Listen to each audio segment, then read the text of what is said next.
আসসালামু আলাইকুম, welcome my family blog. কিছুদিন যাবত মনটা অনেক খারাপ ছিল। মন ভালো করার কারণ তো একটাই, সেটা হচ্ছে ঘুরতে যাওয়া বা বেড়াতে যাওয়া। তাই হুট করে ডিসিশন নিয়ে চলে আসলাম সিলেটে। বাট রাস্তায় আমাদের এতটা হেসেলে পড়তে হবে তা আমরা বুঝতেও পারি, কারণ খুব ভালো একটা টিকিট পাইনি। কিন্তু কি আর করার, যেতে তো হবেই। বিকেলে শপিং করে বাসায় এসে মাত্র কিছুক্ষণের মধ্যে রেডি হয়ে ব্যাগ গুছিয়ে বের হয়ে পড়লাম। রাত তখন প্রায় 9টার বেশি বেজে গেছে। আমাদের বাস ছিল 11টায়। আমাদের হাতে খুব বেশি একটা সময় ছিল না। আমরা বাসা থেকে কিছু খেয়েও আসতে পারিনি, কিছুই করার ছিল না। এটাই ছিল সিলেট যাওয়ার একটি বাস। তার জন্য আমাদের মনের ভিতরে ছিল আতঙ্ক। অবশেষে আমরা বাস স্ট্যান্ড চলে আসলাম। এখানে এসে দেখি বাস এখনো আসেনি, তাই একটু স্বস্তি পেলাম। বাস স্ট্যান্ডে আমরা ব্যাগ ট্যাগ গুলো গুছিয়ে রেখে খাবার আনতে গেলাম। মুন্না এখন সবাইকে বিদায় দিয়ে চলে যাবে, তাই একটু বাচ্চাদেরকে আদর করে নিল।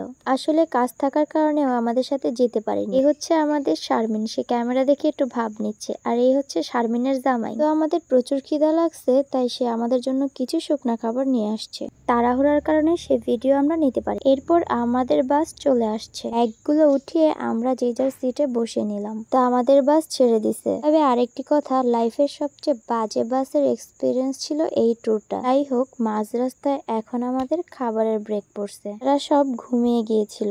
যেহেতু অনেকটা পথ বাকি, তাই ওদেরকে উঠালাম, কারণ বাসা থেকে আমরা কোনো ভারী খাবার খেয়ে আসিনি। এখানে আমাদের খাবারের ব্রেক ছিল মাত্র 20 মিনিট। তাই আমরা তাড়াহুড়া করে ভিতরে চলে গেলাম খাবার খাওয়ার জন্য। একটু ভিতরে আসার পরে জায়গাটা খুব পরিচিত মনে হচ্ছিল, কারণ আগের ট্যুরে হাওড় যাওয়ার সময় আমরা সেম জায়গায় ব্রেক নিছিলাম খাবারের জন্য। হাত মুখ ধুয়ে ফ্রেশ হয়ে আমরা চলে আসলাম খাবার খেতে। তবে আজকে খুব বেশি একটা ভিড় ছিল না, তাই অর্ডার করার সাথে সাথেই চলে আসলো আমাদের খাবার। খুব বেশি একটা সময় না থাকার কারণে তাড়াহুড়া করে আমরা সবাই খেতে বসছি। খাবারের টেস্ট খুবই ভালো ছিল, তবে সবচেয়ে বেশি ভালো লাগছে আমার থেকে সবজিটা। এমন ক্ষুধা থাকার কারণে আমরা সবাই পেট ভরে খেয়ে নিলাম। তবে মাত্র 5 মিনিটে খেতে পারবো এটা আসলে ভাবতেও পারিনি। আমরা আরেকটি খাবার পার্সেল করে নিলাম সুমাইয়ের জন্য। তার বাবু ঘুমিয়ে যাওয়ার কারণে সে আমাদের সাথে আসতে পারেনি। ফাইনালি আমরা সিলেট এসে পড়ছি। আমাদেরকে ভোর 5টা বাজে নামিয়ে দিয়েছে সিলেট স্টেশন। এইখানে এসে প্রথমে আমরা চা খেয়ে নিলাম, কারণ প্রচুর পরিমাণে মাথা ব্যথা ছিল।